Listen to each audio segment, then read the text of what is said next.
For those of us who don't like compromise, any moral decision we make has extended implications which could eventually lead to disastrous results. Moderates are quick to call out the slippery slope fallacy. What reasonable folk don't realize is, for every slippery slope, there's almost always another slippery slope on the opposite end of the same argument. So, do you think that by abstaining from your decision, you've somehow found a golden mean? Give me a break. You can't balance on that spike forever.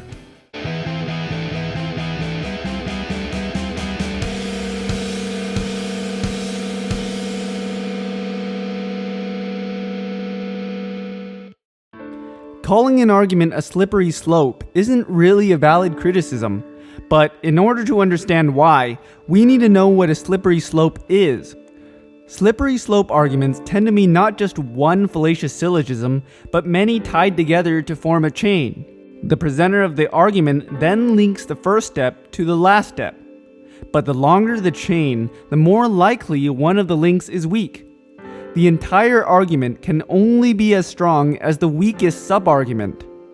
And speaking of weak arguments, as an example, we're going to use every rational person's favorite punching bag, PragerU. One of the biggest differences between Judeo-Christian values and secular values, but in the Judeo-Christian system, human beings are created in the image of God, meaning that human life is sacred. First, Prager claims, we are either created in the image of carbon atoms, then he equates reductionism to moral nihilism, and therefore not worth much more than carbon. Moral nihilists are all ethical solipsists. People increasingly make moral decisions on the basis of how they feel. And throw in a Hitler comparison for good measure. Only by rejecting Judeo-Christian values could Nazis declare Jews, Slavs, and others subhuman. Mr. Theocracy concludes, if you aren't a Jew or a Christian, humans are worthless. The slippery slope is obvious when you unravel the video's argument to reveal many weaker sub-arguments. But here's the thing, there's nothing inherently fallacious about having multiple sub-arguments in itself.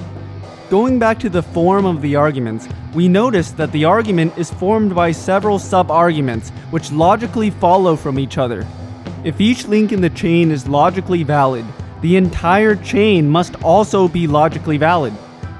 The length of the chain only tells you that it's more likely that one of the sub-arguments is independently fallacious, therefore making it more likely the entire chain is invalid.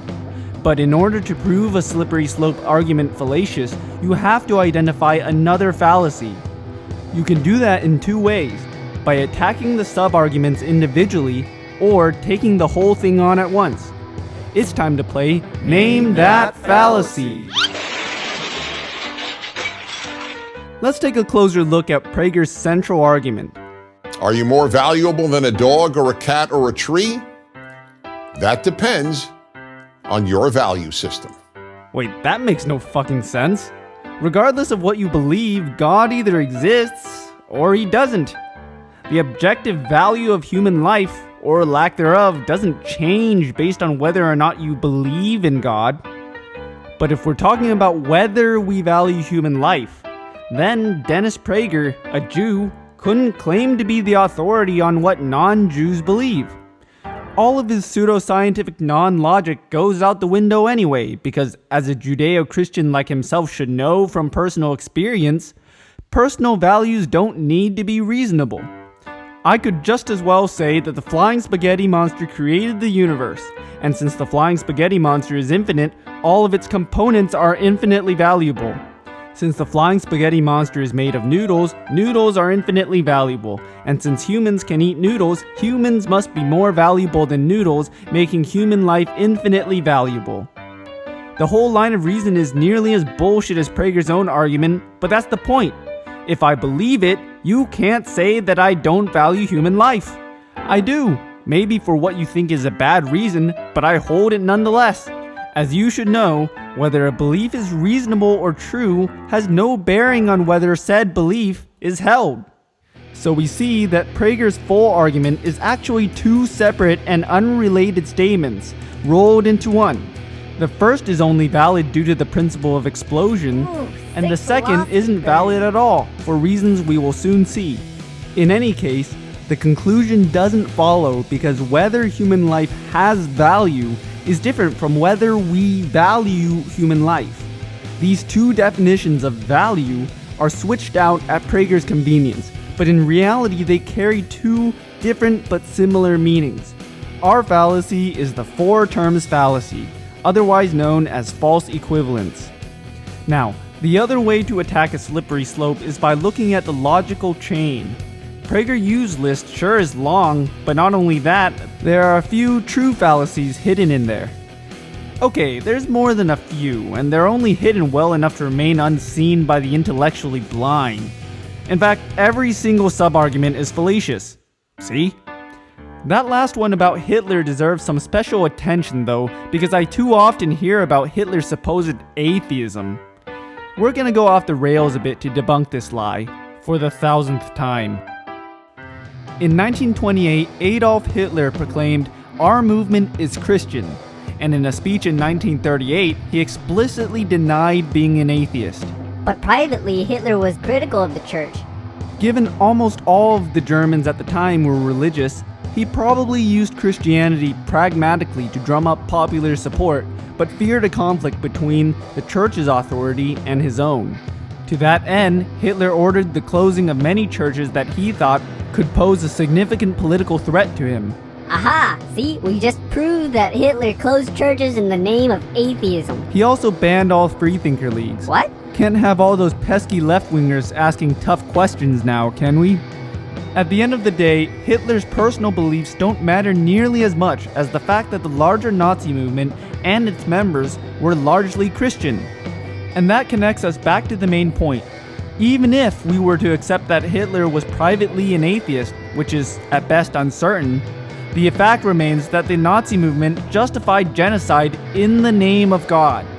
Similarly, just because an argument contains a slippery slope doesn't make it automatically fallacious. In fact, rejecting slippery slopes is likely a key component to narrow-mindedness.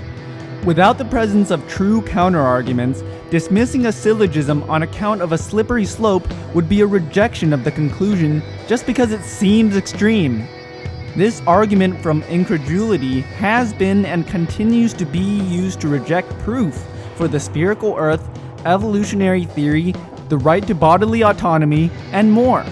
But the fact that a valid line of reasoning leads to an extreme-sounding conclusion is precisely why it's so valuable.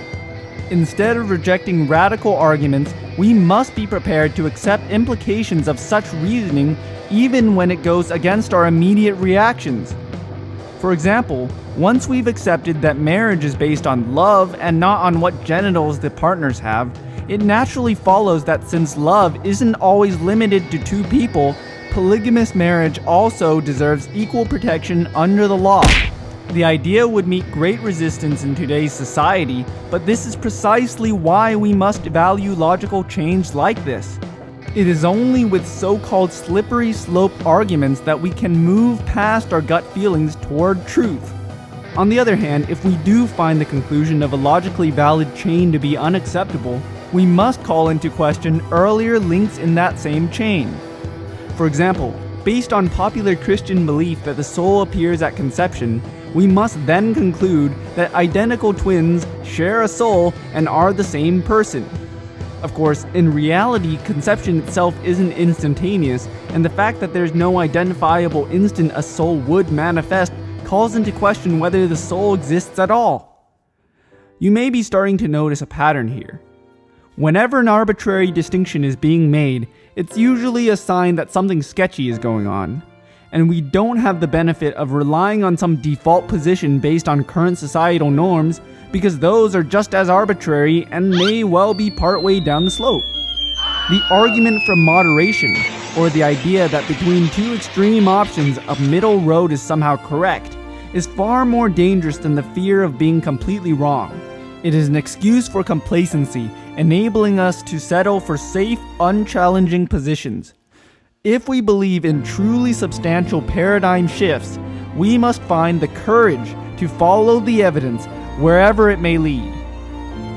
I barely noticed, but we haven't done a non-political video essay, if that's what we can call this, for like at least a month and a half. But videos addressing the current events seem to get more views, even for my bottom of the barrel channel. Nobody's indicated any other preference, so I'll be mixing in more independent political commentary with a philosophical spin as always, to see if I can't reach a wider audience. If it's urgent enough, I might even do them for our Bullshit Wednesday releases. Remember, now is the perfect time for you to shape the trajectory of the channel. I'm and I approve this message.